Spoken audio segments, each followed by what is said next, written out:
వెంకటేశ్వర స్వామివారి వక్షస్థలంలో శ్రీ మహాలక్ష్మి నెలవై ఉన్నందువల్లే ఈ క్షేత్రంలో అంతులేని సంపద సమకూరుతోందని ప్రాచీన కాలం నుండి ఉన్న విశ్వాసం. స్థిర రూపిణి అయిన లక్ష్మిగాను, హుండీ ద్వారా వచ్చే సంపదను చరరూపిణి అయిన లక్ష్మిగాను భక్తులు భావిస్తారు. మొక్కులు చెల్లిస్తున్నప్పుడు నమస్కార పూర్వక ప్రదక్షిణ చేయాలి. నిటారుగా పెద్ద సంచి ఆకృతిలో ఏర్పాటు చేయబడిన తెల్లని కాన్వాసు వస్త్రంలో పెద్ద గంగాళాన్ని దింపి పైభాగంలో శంకు చక్రాలు, తిరునామాలు చిత్రించిన వస్త్రాన్ని తాళ్లతో కట్టి భక్తులు కానుకలు సమర్పించడానికి అనువుగా వేలాడదీస్తారు.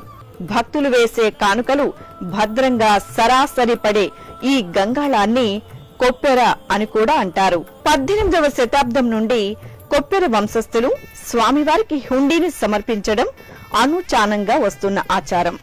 అందుకే శ్రీవారి హుండీ కొప్పెరగా పిలువబడుతోంది.